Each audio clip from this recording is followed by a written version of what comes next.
What's up, everybody? Welcome to Move the Sticks. It's DJ and Rhett with you today as Buck is traveling after a London game. He's, by the way, Rhett, did you know this? I don't know if you heard him say this the other day. He's flying back. He's got and a then high school game.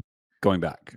Right back to London for next week's game. So no Buck today, but it's good to see you, buddy. How you doing, man? Yeah, I'm good. I had another night at the studio last night doing game day highlights and game day final.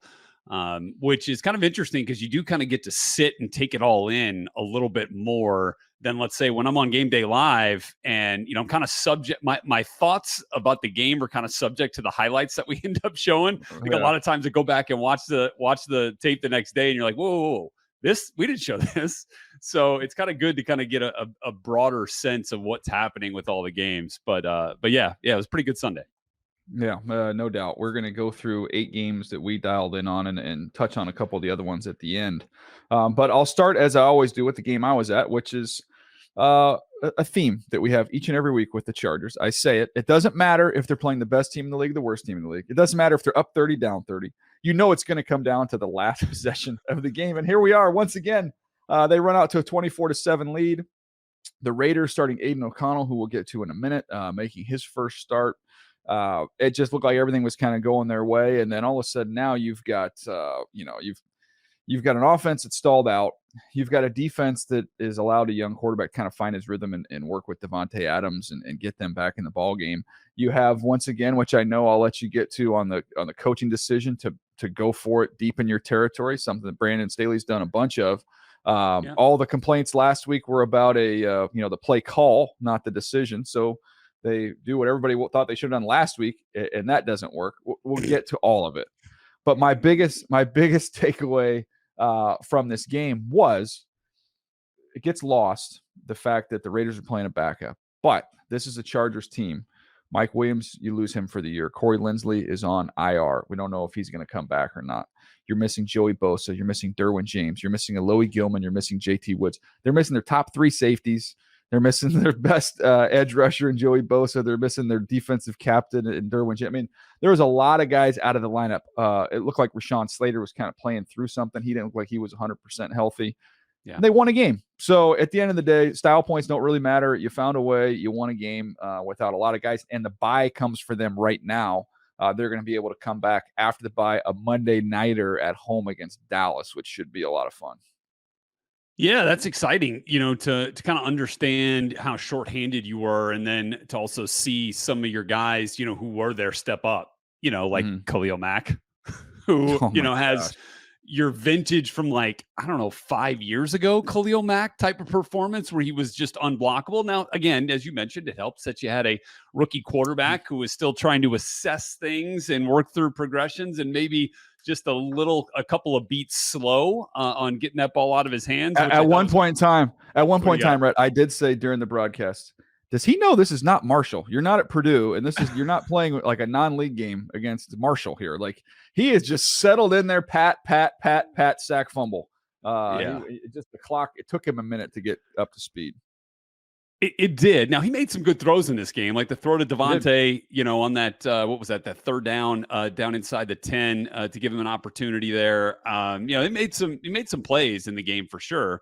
I mean, the first drive was nice, right? But drop back and throw the ball 39 times, in your first start, as a rookie, it's asking a lot of you, but, game kind of dictated it. They were down, quite a bit. So I'll get to the point here, on Khalil and Aiden O'Connell, and we'll kind of get in there a little bit because, I think we liked a lot of what we saw in the preseason from Aiden O'Connell, but you got to take into consideration what was he going up against. A little bit more vanilla on both sides of the ball. Things were a little bit simpler, and he's got the accuracy, and so that's kind of his deal. But he's not really athletic. And so when you're holding the ball for too long, you are a sitting duck back there. And obviously Khalil Mack, who talked to Melanie Collins on the CBS broadcast afterwards, was like, yeah, if number 4 was holding it a little bit.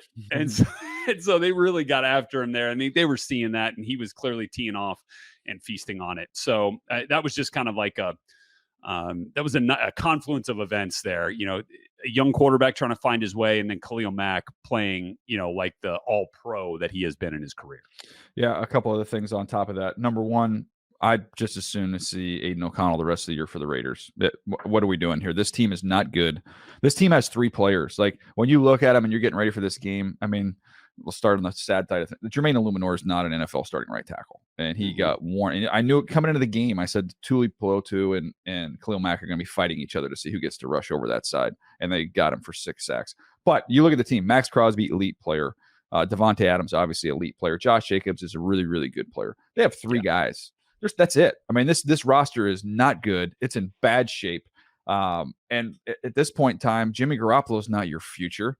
So you might as well just see what you have in the rookie here. Let Aiden O'Connell play. He got better as the game went along. He was able to adjust to the speed. He sped his clock up. You mentioned that deep out he hit to Devontae Adams. Yeah. That was a really nice ball. He had a couple deep balls that were good throws. Obviously, the costly pick there at the end to Asante Samuel just sitting there in a trap. But again, that I put that more on the play caller than I do on him. You're first and goal at the 4. Run the ball 4 times and tie the game. What are you doing? Wow.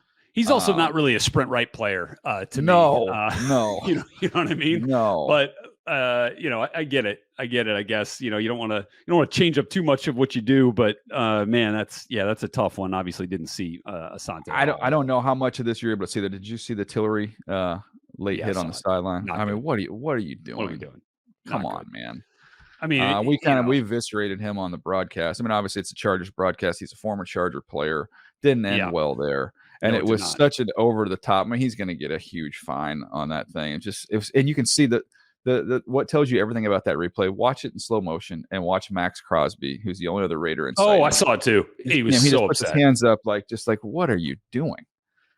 Just a dumb play. But anyways, the Chargers, they get a win without all those guys. I think they come out of the bye. I think you probably have Eckler back. You probably have Derwin back. You probably have Bosa back. So the reinforcements coming for them. And look, in an AFC where everything's kind of jumbled up, they're sitting at 2-2, kind of right in the middle of this whole thing. The next game on the list is one for you, Rhett, and that is the Rams and the Colts, and maybe one of the more entertaining games of the whole weekend. Well, wait, hang on one second. Just to quickly go back on the 4th and 1. Oh yeah, we didn't do that. Go ahead. We didn't get to that. So nobody gets dealt a 12. Nobody gets dealt a 12 more versus a 2 than Brandon Staley, and he's going to go for it. You got to appreciate the consistency, right? He's going to keep going for it. He's going to keep doing it.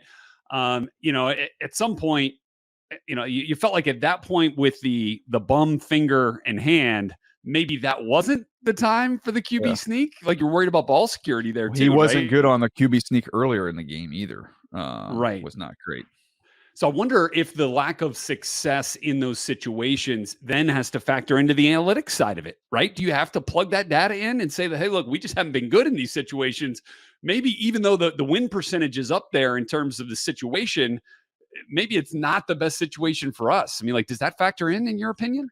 So we talked to him after the game, and he was obviously he was in good mood. It was a big win, and we brought this up towards the end of the conversation, and it was almost he was almost exasperated because I'm sure he just got grilled by the media and before he came to us on the radio side of things, and he just said, "Look, at some point in time, our guy's got to make a dank play. I mean, I'll keep answering these questions, but at some point in time, we're giving you the opportunity here. We make a play." And the interesting thing is, if you look back on it, last year against Cleveland, didn't get it. They didn't lose the game. This year, last week, they don't get it. They win the game. This week, they don't get it. They win the game. Everybody can point to the Raider elimination game where they went for it, I believe, on their own 18. But that wasn't the deciding factor in the game. There was a lot of game left. That, you go into overtime. It didn't end up being the nail in the coffin, so to speak. So in some ways, their team, even though you're not getting it, the defense is, has responded and stayed alive in these games, and they've been able to hold on. But he was almost exasperated with the word, guys, come on. I won't have to answer these questions if you just get me a stinking yard. Can we get a yard and finish the game? Yeah, I mean, I think you can understand it from that point of view, but you're also down your starting center, and your quarterback is a little bit banged up, and you wonder, how much does all that weigh in to the decision-making process? And so we'll see. My guess is not that much moving forward, and we're still going to see those types of calls. All right, said it, Rams. I don't think that's going to change. So that's Rams and Colts. This was an OT game. This was a game though that the Rams looked like they were going to run away with early. I mean, they jumped out to a 14-0 lead. They're up 23-0 in the second half, and into the fourth quarter. I mean, it's a 2-score ball game, and Anthony Richardson starts to catch fire a little bit. And so I'll start with Richardson on the comeback, and then we'll get to my favorite part of the game. Right, I thought he had really good poise in the pocket in the fourth quarter in this game. That's what I really went and watched. He had a deep shot play to let Pierce go up and make one. He showed some off-platform arm strength that you love from him. He was on time in some tight window throws to Drew Ogletree down when they really needed it. Well-placed out route, dropped in on a 3rd and 4. The 4th and 4 I thought was really good down the stretch because he kept his eyes downfield as he was drifting out of the pocket. I think a lot of times you see a player with that kind of ability look to run. He was looking to make the play down the field. Thought that was really cool. Doesn't get fully around enough, but man, his didn't get his hips fully square to the line, but with an arm like that, I mean, it's like cheating. And so he was able to get another big completion to Ogletree there. So I thought Richardson did a great job figuring out what went wrong first couple of quarters, turning it around, and then giving his team a chance to win the game in overtime. Now, Puka Nacua. By the way, who drafted him last week? By the way, you joined the party. We'll call you this. You're like Schrager on the Cooper Cup bandwagon. You're just a little bit late. Okay. Okay, it started earlier over here. Just kidding, Shrakes. So Puka, 10 targets, 9 catches. I mean, he's got such a great rhythm right now with Matthew Stafford. Like, so much so that he ran a deep in on his first catch of the game. I don't even think he should have been the read. But Stafford just wanted that throw and wanted to hit him. And it actually, he tips it up to himself, ends up catching it. Almost all of his routes and all of his targets are coming off deep, are in cuts, right? They're digs. They're, an over route. Now, he did have his best route of the day was a deep out, but he just finds a way to get open in the middle of the field. And Stafford trusts the heck out of him, and so does Sean McVay. And I think that says something about a rookie receiver, man. Yeah, Red, it's been fun. Just the way Puka Nacua has just jumped in and just continues to improve and continues to be, like you said, the focal point of the offense, which is pretty insane. But maybe the co-focal point, because in this game, Kyron Williams had a really nice game. You look at the stat line, 25 for $103 on the ground, 2 touchdowns, caught 3 balls for 24 yards. So I always like to go back and see what the pre-draft stuff was on these guys as they're starting to really pop and come together. So you go back to the 2022 draft. He was a little over 5'9", 194 pounds. He ran 4.65, so he did not run well. I think that was a little bit of a surprise there and knocked him down the board a little bit. But when I look at my notes, patient, stop, start, quicks. He's a 91-yard touchdown versus North Carolina if you question the speed. He can sink and squat and pass pro. He's excellent in the pass game, slots. They'll use him in the slot, angle routes, exceptional. My comp for him, I said that when I watched him, I thought he reminded me a little bit of Aaron Jones. And you see a game like this, and to me, I go, okay, yeah. I see a little bit of that. So it's interesting when you go back and look at the pre-draft stuff, and then, it's just getting opportunities, and now you're seeing him really run with that, literally. Yeah, no kidding. And it makes you feel, like the Rams knew what they were doing and sending Cam Akers on their way, and they knew they had a young player. They wanted to get more reps, and he's done a nice job in the RB1 role. By the way, I'll go back and you look at the last play of the game, which was Puka's first career touchdown, ends up being the walk-off winner. Man, it's a tough deal, right? They're lined up in a bunch look. 2 guys end up going with Ben Skoranek on the just flat on the out route. And you can see Kenny Moore, he goes like this to kind of switch it as the play is developing. The other guy didn't get the signal. And so it is too late at that point. And Puka wide open. And they did a nice job to get into the end zone. But again, he is a heck of a player. Well, speaking of heck of a player, I know the numbers don't blow you away in terms of the efficiency. That's not the type of quarterback Anthony Richardson needs to be. He doesn't need to be a 70% passer to put their team in position to win games. He needs to hit some explosives, which they were able to do, finish drives, which he was able to do, and sprinkle in the run, which he's done. So that's the formula. That's the type of player you have. Hopefully he grows into being a more efficient guy, but he doesn't need to be for you to win games. And it's going to be fun. I said it in the beginning of the year when I went out there. I said, I don't know how many games this team's going to win. It's going to be a good watch. It's going to be fun. It's going to be fun to watch Anthony Richardson continue to grow and develop. He's somebody they can build around, and I don't think they need to keep looking. I think they found their guy. Yeah, I would agree. I mean, like I said, I thought he did a really nice job in the fourth quarter when they're down, their backs against the wall, and he just finds a way a bunch of different times. So that was definitely impressive. All right, let's get to the next one here. The Eagles, and speaking of overtimes, another overtime game. They beat the Commanders 34-31. I want to start on the Commanders side of things, and then we'll get over to the Eagles here in a second. Yeah. But I had fun going back and watching Sam Howell in this ball game. Things that stood out to me: the poise, the suddenness to be able to escape when he had to against one of the best pass rushes in the NFL. We'll get to their pass rush here in a minute. Full field reads, working all the way across the field, getting through progressions. I thought the instincts were excellent. Throwing guys open, no greater example than the touchdown to send the game into overtime. Dotson, I mean, yeah, it was a big time throw. Just threw him away from a defender. You say, okay, was it? It's kind of hard to tell. Is this kind of a kind of elongated whip route, or is it a back shoulder throw? All I know is he sees defender on one side and threw away from him, just to allow your guy to have a chance. But he made several throws like that, throwing guys away from traffic, away from trouble, climbing up in the pocket, extending plays, taking off when he needed to. I was impressed. I was really impressed with what I've seen from Sam Howell, especially in this ball game. And then on the other side of things, that Eagles defense, look, they gave up some plays. Washington you get 30 points, 31 points. It's not something you're going to be happy with. But there's some wrinkle with the Eagles that they're adding to their mix. Their pass rush draws so much attention with their front four. They started bringing up the linebackers a couple times. They double mugged, so they get on the center with two linebackers. Then they also had kind of a delayed rush with a linebacker because everything's getting fanned out. It's creating some seams. And their edge rushers are just coming off the ball so hard, and it's going to force a really, really dramatic climb in the pocket with these guys because you're getting an edge rush that's collapsing. Jalen Carter and Fletcher Cox in there are getting upfield, so it's a real quick movement. And what you're seeing is they're saying, okay, it's like a trap. They're almost setting a trap for a mouse, and the linebacker is just closing up there and finishing. That's when they got. I think they had 3 linebacker sacks in this game. Yeah. Defense was rolling when they needed to be. And so the other thing that really impressed me, is watching AJ Brown go to work on a young corner, right? And Emmanuel Forbes on those 2 touchdowns. Look, Emmanuel Forbes is going to have a bright future in this league. I think we all we've seen flashes of that already this season.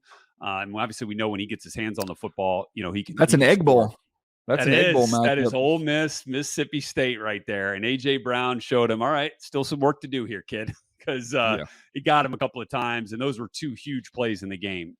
Those touchdowns that Jalen Hurts, again, he is so good. He has gotten so much better on that deep ball accuracy too as he's continued to go on. So I thought that was good. Look, when the Eagles needed it, they go to a guy like AJ Brown. Not everybody can do that in the league. Yeah, and I'll just add this about the Eagles. This is where I'm curious to see this collision course they're on with the 49ers. We said it before the season. It feels that way now as well. I don't think that they're going to get the style points that the 49ers are going to get on their way to that meeting. But this is a team that's just checking off win after win after win after win. It's not always pretty. It's close. They understand how to win close games. But when we compare those 2 rosters and those 2 teams, I think that Philly is a little deeper than San Francisco. I think if they show up and all 22 starters for both teams are healthy, and that's what we see in the postseason, okay, maybe you can make a case. Maybe I lean a little towards San Francisco. It's close. It's a toss-up. But I think when you see the attrition that's going to take place over the year, I think the Eagles are better positioned to kind of manage their way through that just because of the sheer depth they have. Yeah, I was actually just a little bit surprised, though, at kind of how well, at least, for the most part, the Washington offensive line held up. I didn't think that they were completely blown out of the water in this game, and that this is not the league's best offensive line. But as we mentioned, you got the second level got active. I think for they the still Eagles, got 5 sacks. and they still got 5 sacks. Yeah. So, but I mean, they hung in there, and they hung in there. Look, that's what I mean. The quarterback gives them a chance. The quarterback gives them a chance too. That was to me the biggest takeaway from this game. If you're going to say, kind of play this out, what's the biggest long-term impact of watching this game on tape? It was like, holy crap, Sam Howell's pretty good, man. This is not like, hey, that's a good game. Like, this is a good player. This is a quality starting NFL quarterback. They can build around him. Well, and just look at the week-to-week comparison here of what Sam Howell has faced, right? That I think we're seeing that Bills defense pretty dang good. Really good. Really right? good. Look, he had a clunk. Sam had a clunker against him, 4 picks, but the Bills defense was messing with Tua Tagovailoa all day long yesterday. Yeah. And so that was, I know we're going to get to that game coming up here in just a minute, but that was pretty fun to watch. Sean McDermott's got that crew playing really well. We'll get to that here in just a little bit. All right, this next one, before we go to the break, I mean, I Yeah. guess let's not take too long on this game We're because not it's gonna. one of those one that's doesn't. I don't think it deserves it. But I will say this as we talk about this Bronco Bears game, everybody's saying it. How could you not? But man, if you're a Bears fan, can you just dream on this moment right now, having potentially the first and second pick in the draft? Holy crud! Yeah, and you know what? It's kind of weird when Justin Fields arguably has his best day, right? Throwing the Yeah. football, and you're going to be in position to take the best quarterback that maybe we've seen come out of the draft in a while. So I went into the fourth quarter to really kind of I was trying to understand what the Bears were doing defensively. I was like, did they kind of change things up coverage wise? They ran a bunch of cover two. Did they have an issue dealing with the run? There wasn't anything glaring. The Bears still got some pressure on Russell Wilson in that fourth quarter when they were making that comeback. And I think I just kind of came to the conclusion. I was like, I think Russell Wilson just had his best quarter as the Denver Bronco. I mean, he looked like Russ of old, kind of manipulating the pocket, keeping his eyes downfield. I mean, the throw he had to Cortland Sutton on the 3rd and 9 in the fourth quarter to make it a 28-21 ball game, it was like a 15-yard touchdown pass in the red zone. I mean, threaded a needle laterally in the window and then also layering it between two levels of the defense. I mean, it was as good a throw as you'll see on Sunday. And like, he was a big reason they were able to, make that comeback. Obviously, another reason is, Matt Eberflus decided not to take, a field goal, which would have been about a 37-yarder. Instead, went for it when they were tied up at whatever it was, 28 there on a 4th and 1.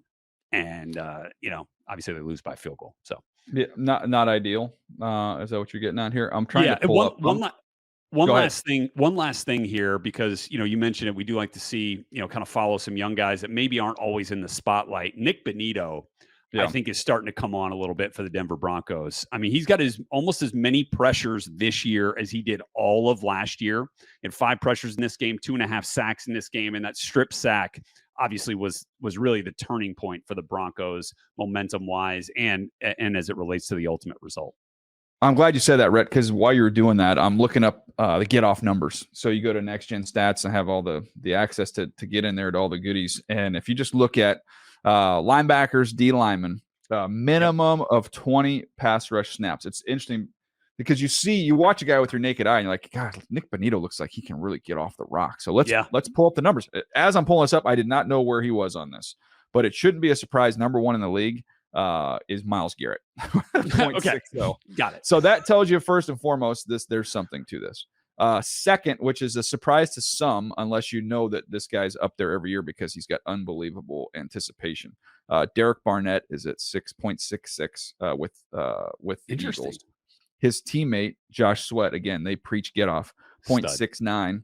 Yeah. Then you get Trey Hendrickson, elite rusher, 0.71. Nick Bosa, enough said, 0.71. Leonard Floyd at 0.72. And who's tied with Leonard Floyd? Nick Bonito at 0.72. So he's up there with all of those top guys. It's why I love that stat so much. To me, it's something that truly translates. It's one of the things with technology we've been able to get some new numbers and some new data. And I think the get off thing is legit. I think it's real. And when you're in the same neighborhood as the Myles Garretts and the Nick Bosas and the Hendricksons of the world, that's where you want to be. And think about what that does to a tackle, right? When you're facing a guy with that elite get off, you're already like building yourself an advantage before the snap because that tackle is getting is it's in his head, right? He's got to get out of there and get set. Yeah. Yep. So that's a good. I got another stat discovery that we'll get to when we get to the Steelers Texans game, by the way, that I think you'll appreciate. All right. Well, we're going to get to that. We're going to also get to the Bills Dolphins. A couple more games here. We'll get to those as well as Chiefs Jets. Texans, Steelers. We've got a lot of ground to cover here. We'll do that right after this. All right, Rhett. Well, this next one, I think you could say was the biggest statement made from the weekend and the heavyweight matchup, the marquee matchup of the weekend, which was the Bills hammering the Dolphins 48-20. A lot of different places you can go on this. You referenced earlier about the defense of the Bills, and I'll leave you that real estate because I spent a lot of time looking at the offense on this one. 7 explosive passes. And a variety of ways. Josh Allen, because he's such a unique player with his athleticism and arm strength, he does some things similar to what Mahomes does. In other words, like if you see pressure looks, a lot of times as a quarterback, especially one with a weak arm like myself.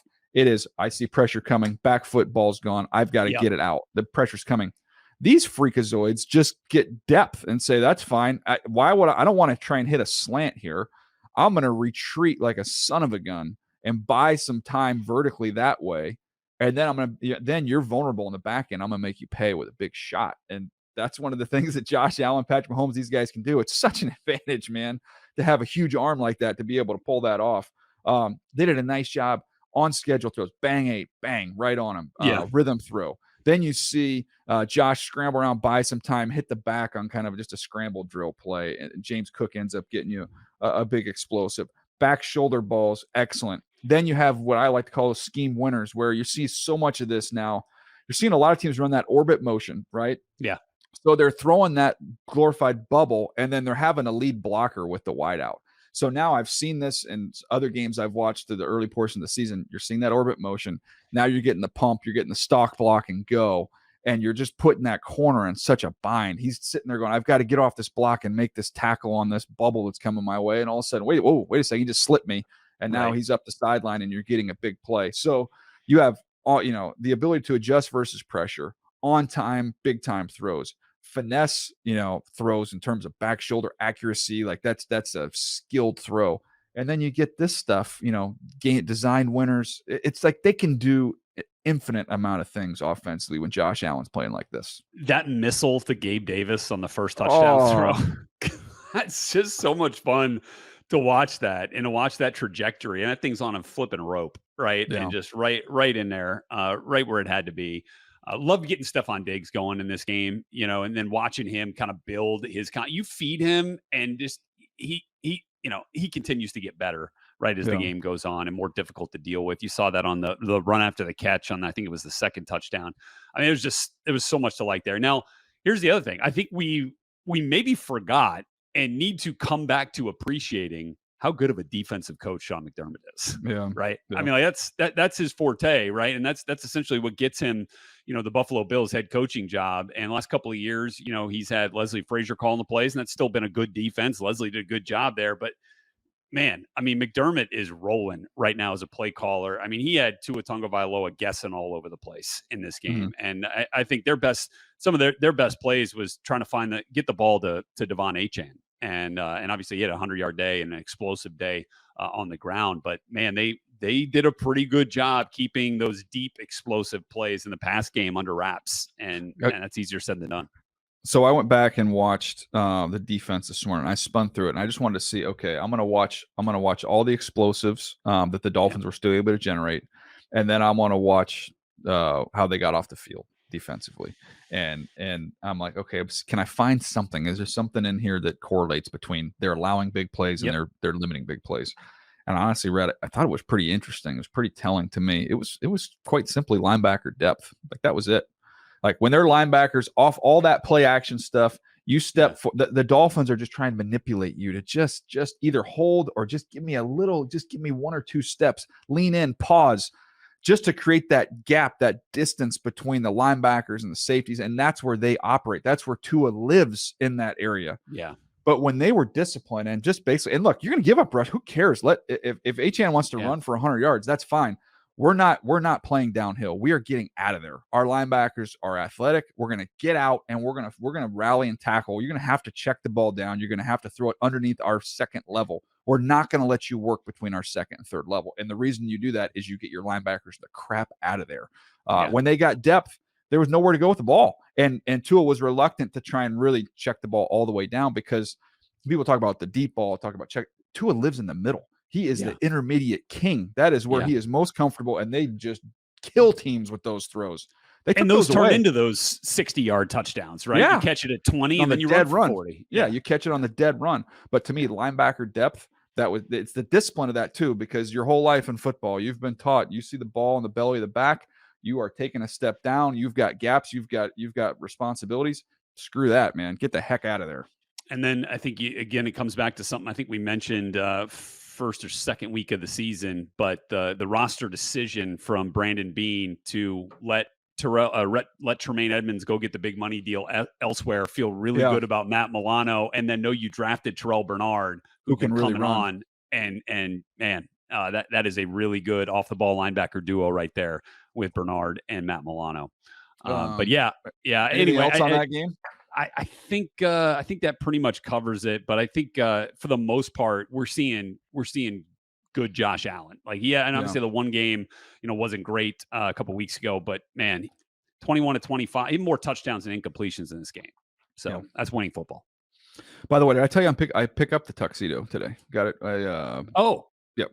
So we got all fitted. We got it all dialed in. Feel good about it. I don't know if I ever told you. I ended up going bow tie. It was a long tie bow tie. I went with the bow tie, more formal. My wife's gonna be wearing more of a formal dress at the wedding, so I said, okay, the bow tie is more matching there. I appreciate that. Classic look, man. You're a classic guy. It's got the tuxedo shirt, which I never really was aware of. This one has kind of like the circle. It's kind of like the little circle that kind of goes like a up U. Like a U. Yeah, it's definitely a U look. I kind of felt like I belonged playing an instrument on the deck of the Titanic. I'm not gonna lie, with that thing. But we'll see. Hopefully that's not a metaphor for the wedding. I don't want to put that out there. No. Like, he's nice guy. We're gonna have a good future. All right, that was a little side note there. Excited to get the tux though. Get that today. Yeah. Cowboys Patriots 38-3. Yeah. I don't know how else to say it. Just a beatdown, man. It was. And again, the Dallas Cowboys defense is back to doing what they do really well, turning the football over. This was not an overly prolific day from the Dallas offense, which a lot of times you think when you see 38 points, you get 2 defensive touchdowns, you're in pretty good shape. Fumble return, scoop and score by Leighton Vander Esch, and then a Deron Bland 54-yard pick 6. He had 2 picks on the day. So let's get into this here a little bit on Mac Jones. He had a pretty good first quarter. Okay, he had a pretty good first quarter. Made some big throws in that, and then things really started to kind of spiral and slip a bit after the strip sack, scoop and score by Leighton Vander Esch there. So here's a 2-play sequence where he starts to get kind of off the rails a little bit. He's got a 2nd and 16. He's rolling all the way out to his right. He stops and then looks all the way back to the left. Okay, so he's at the top of the numbers on the right side. He then throws all the way back 3 yards from the sideline on the left side, about 3 yards beyond the line of scrimmage as well. So it's not like a deep throw. I mean, it is almost completely lateral, sideline to sideline, really dangerous throw, right? Well, it ends up working. So then what happens a few plays later on the same drive? Rolls all the way out. This time it's just to the right hash after dealing with some pressure. And again, goes all the way back to the left side of the field. This time Deron Bland's like, not again. Picks that thing off, takes it to the house, 54 yards back. So, you see some slippage, and then things start to kind of pile on. He's a little bit flustered in the pocket, I think. And you mentioned with Josh Allen and Mahomes, you see guys with those big arms, man, they'll retreat and they'll reset, right, and then fire a strike. Whereas, Mac, I felt like maybe a couple of times could have stepped up in the pocket, set his feet, and made a nice throw, whereas he's still retreating and then trying to throw it off the back foot, and that's trouble. And then he gets picked off again by Deron Bland on just an errant back foot kind of throw. It's actually he's inside on an out route on the second Bland interception. Makes a bad choice there. But, Deron Bland, by the way, has more interceptions than anybody in the league since the start of last year. 5th-round pick out of Fresno State. Can I pull up my my nugs on him? Please. Because he was I'll give you some homework while you're doing it here. Let me know what pick he was. He was my 121st player. Was he undrafted, Rhett? No, round 5, pick 167. Okay, so he was my 121st player. This is non-combine. Yeah. So that was one of the deals there. He was a little over 6 foot, 197 pounds, ran 4.46. Had 3 picks. I said in off coverage, this dude can really find and play the ball. He had a big time pick 6 with showing FBI in range, so football intelligence and range versus Boise State. He can carry crossers. He's got deep speed. He was like one of my true sleepers. Put him as my 121st guy without him being going at to the the combine, combine. that's pretty. That's a pretty good. That's a pretty good grade right there. For a guy that doesn't end up at the combine, ends up in, Which is kind of weird too. When you it's it's definitely you're not going to be bat 1,000. When you got Jeff Foster's job and you've got to collect these guys and limit it the number of guys you get at the combine. But sure, man, this guy's height, weight, speed, and production, like it's a lot to sell there. I mean, it's like, you got Trayvon Diggs, 10 picks a couple of years ago, and now you got, insert Deron Bland, who again is kind of an interception magnet. So I thought that was pretty cool. I don't know what to do if you're the Patriots. I think Mac Jones is still your best option, right? And Bill Belichick's been answering those questions, but what's your best option to find productivity as an offense? I think it feels like it's more so on the ground than it is through the air, just with the talent. And I know they've had some issues along the offensive line too, but I think more Ramondre Stevenson, the better moving forward for the Patriots, or Zeke Elliott too. Yeah, it's interesting. I went through and was just trying to pull up some Mac Jones numbers. He's tied with Ritter with 10 turnover worthy plays in the league. And to me, I think that obviously he's got to own some of that criticism. I didn't ever think the ceiling with Mac was incredibly, incredibly high, but I wonder if he just goes to bed at night and thinks, man, I was this close to being Brock Purdy. I was this close with my skill set, the way I can play with Deebo Samuel, Brandon Ayuk, Kyle Shanahan calling plays, George Kittle, Christian McCaffrey. He's got to just sit there and watch those 49ers games and be like, are you kidding me? They almost put me in that Lamborghini, and I got to sit here and I got to drive this old beat up car here in New England where we've got nobody that can win. I got nobody that can separate. I mean, I keep coming back to the same thing we said before the season started, and it's kind of like, people, it's kind of hokey analogy, but it's true. Like, what the heck? What jersey are you selling in that team shop? Like, what the heck are you excited about if you're a Patriots fan? Like, I'm coming off of a baseball season where I've been a Padre fan. They didn't make the playoffs, and but I'm like, did I get to watch Juan Soto and Manny Machado and Fernando? Like, at least there's something as a fan you can get excited about and go watch. Like, who are you excited about to go watch a Patriot game? You're going to go pay all that money? Who you want to see? Juju Smith-Schuster, 5 targets, 1 catch. Hunter Henry was their most efficient receiver on the day. I think Pops Douglas, DeMario Douglas is like the guy that's got the most juice on that team. Yeah. And, he had a long 42-yard catch early on, I think on their first drive. But, Mac throws the 2 picks. Bailey Zappi doesn't you're going to go, I know they beat the Jets, but you're going to say, you can go watch Garrett Wilson, Tyreek Hill in Miami. You can go watch Stephon Diggs in Buffalo, or you can come watch Pop Douglas in New England. I mean, come on. Yeah. Look, I'm not saying it's a great situation, but I'm just trying to give you the best of the bunch here. Whereas like every single play, I mean, Stevens, and I'm saying run the ball more. I mean, Ramondre averages 2 yards a carry in this game. Zeke 2.7. It's nothing to hang your hat on either, I guess. No. Anyways, a good win for the Cowboys. They bounce back.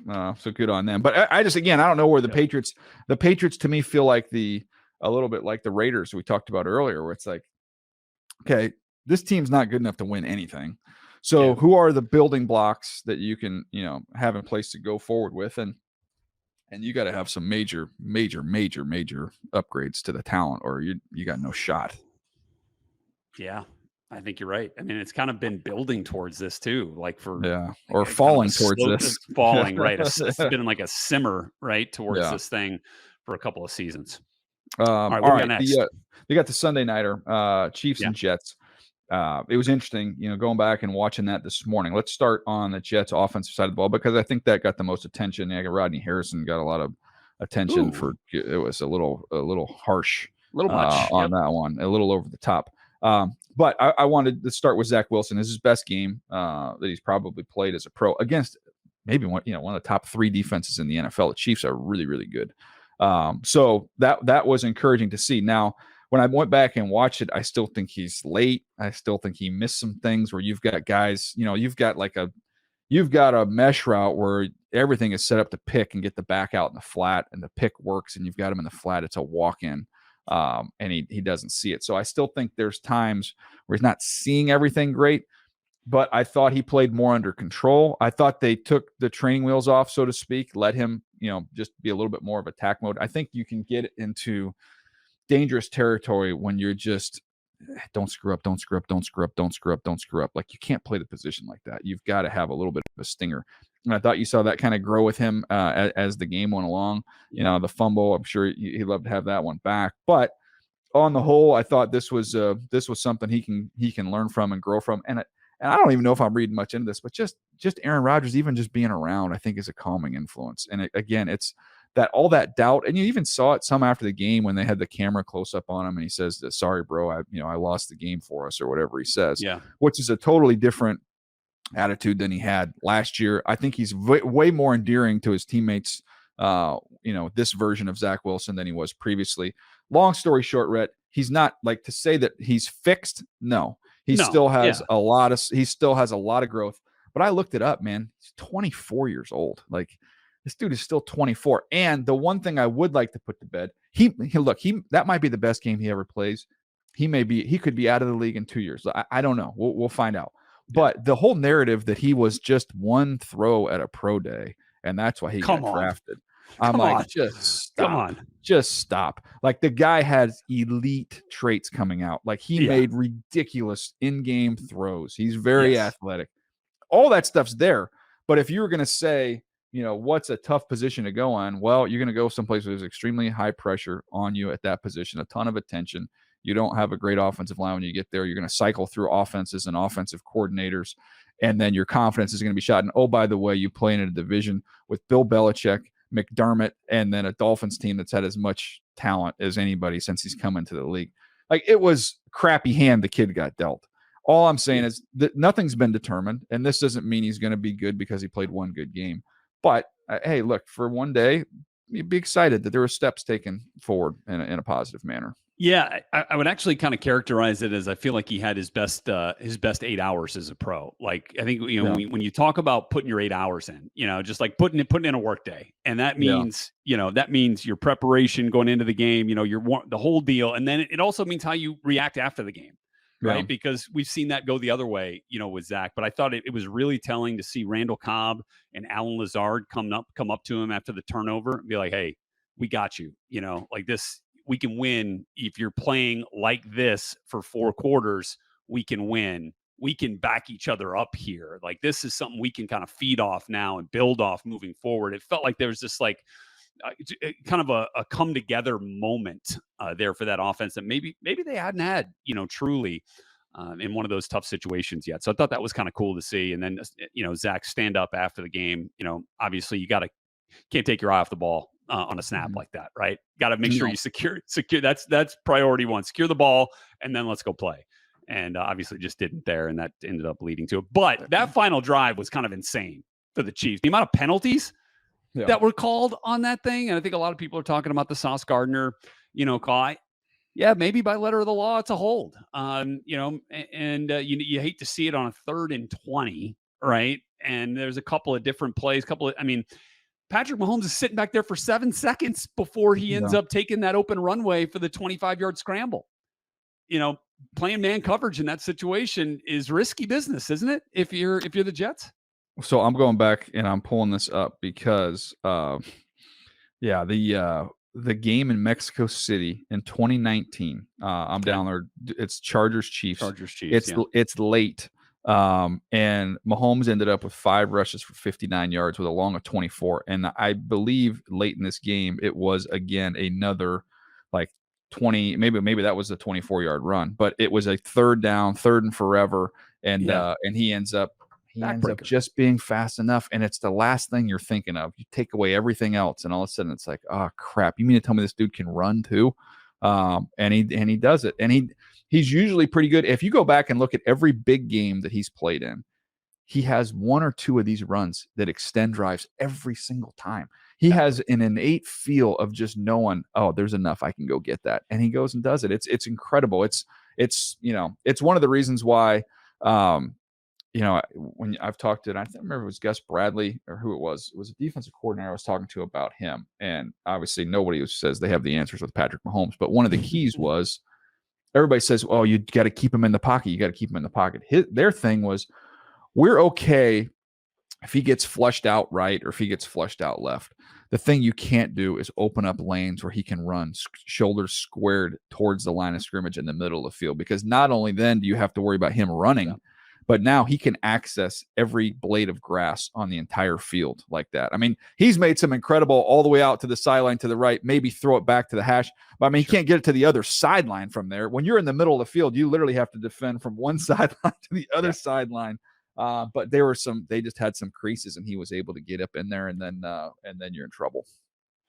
Yeah, and I mean, it's a tough spot to be in, right? Because you feel like if you're playing zone coverage in some of those situations too, Travis Kelce's got the knack for finding the open window, right? And Mahomes gives him such latitude to do that. I mean, it's kind of a no-win situation. I don't know what the right call is there. I just know that that was about as free a runway on a 3rd and 20 right up the gut, right up the middle that you'll ever see. And it obviously paid off for the Chiefs, but take nothing away from them either. By the way, I mean, that wasn't their best effort. It wasn't their best performance. Pat didn't have a great game. How about Pacheco though? Yeah, that gave him something. It's a nice balance for him. And I go back to the Chiefs. Talking about the Chiefs, I go back to what we said about the Eagles. Just stack them. Just throw wins up there. Doesn't have to be pretty. Doesn't have to be your best, but they just know how to win in those winning moments. They definitely pulled that off. A last one, Rhett. This was yes. I feel like we've gone close games and butt kickings. This would be a butt kicking, and this, the Texans 30-6 over the Steelers. And man, this was really cool to see. And you had JJ Watt in the building going up in the Ring of Honor. TJ Watt obviously there too. And I honestly thought TJ Watt might give CJ Stroud and the Texans some trouble. The offensive lines beat up at the tackle spot, but CJ is a cool customer, man. It's getting to the point right now where even if I don't select this game as one of our 8 to talk about, I got to go watch it. I just want, it's too much fun, especially when you can watch the trajectory of some of his throws from the end zone copies. It's like, God, it's a thing of beauty. It's like watching the NFL films like Spiral, right? The close-up spiral that they got in slow motion. Man, he's good. And look, I think credit to Bobby Slowick too, because they've got some real comfortability. He has built in some real comfortability with things that CJ Stroud can do really well. Like they run a goal line RPO that's a thing of beauty. I mean, it is a simple read. He sees nobody in the middle of the field here, pulls the ball out of Dameon Pierce's stomach, bang, trusts Nico Collins to get inside on a slant route, and it's like bang, bang, no shot for the Steelers right there, and it's a touchdown.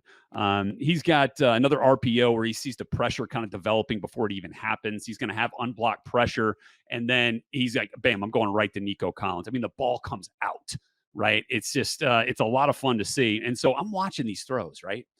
And I'm like, man, these guys, I mean, CJ is on the money, which, isn't strange. What's his superpower? It's accuracy, right? It's ball plays. We talk about it all the time. And I'm like, man, these guys are catching the ball and they are running. And I think a lot of times, we'll use, a box score to look for a trend that maybe we want to dig deeper into, right? You see a team goes, 2 of 12 on third downs. All right, what was going on? So we'll go look at those third downs. Well, this was the opposite. It was kind of like what you were talking about earlier in the show.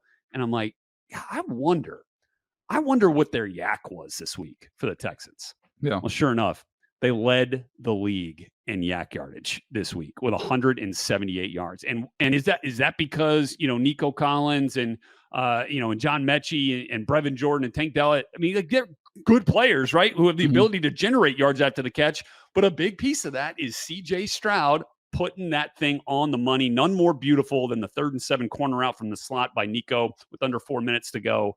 I mean, it doesn't get much better. And CJ Stroud is just dotting them up right now. All right, I'll piggyback that stat with another one. Third down. If we say third down's a money down, right? Yep. CJ Stroud on third down this year is 40 for 56 with 4 touchdowns, no picks.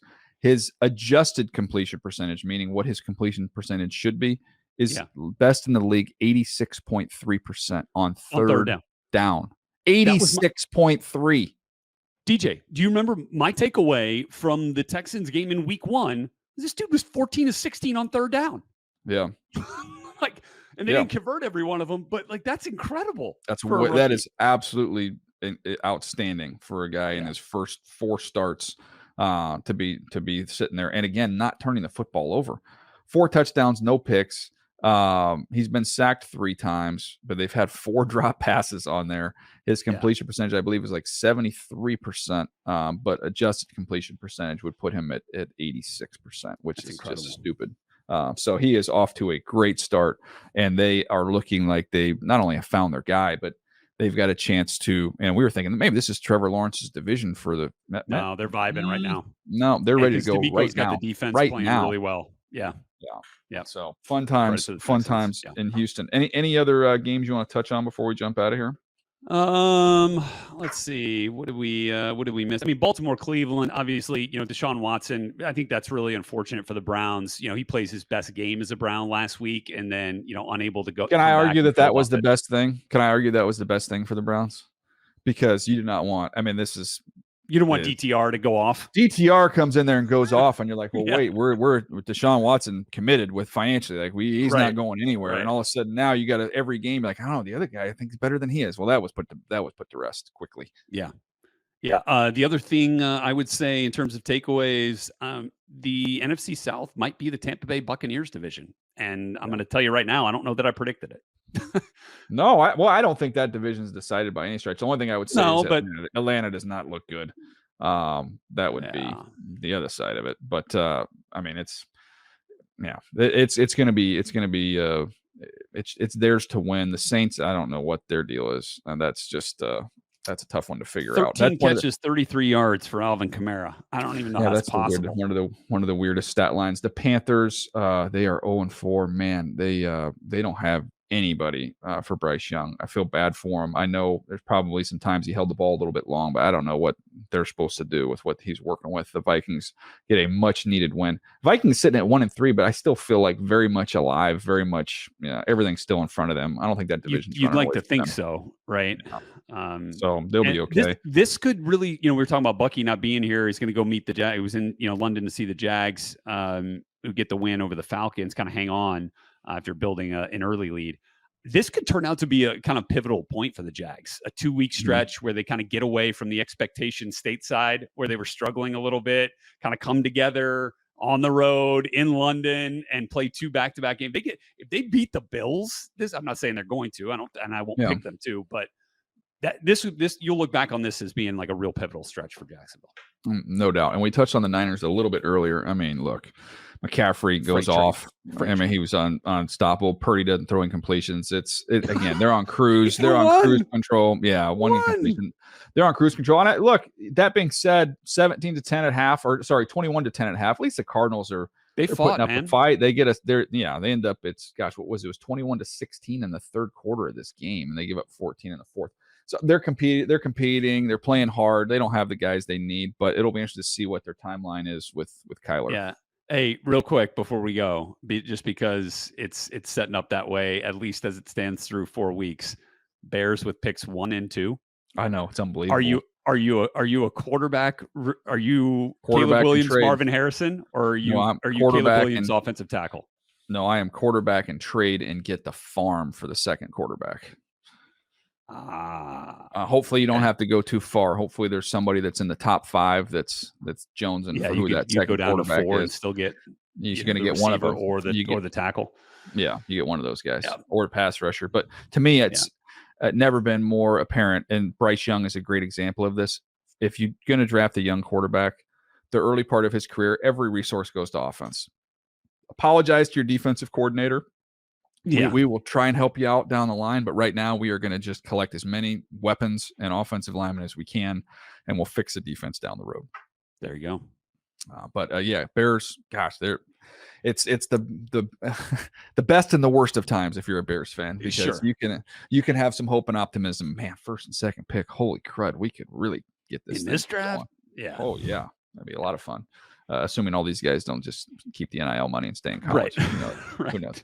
All right. Well, safe travels to Buck. He'll be back with us. I think maybe tomorrow he'll be back on the show. So we'll have Bucky back with us and see what he learned over in London as he gets ready to head back to London once again.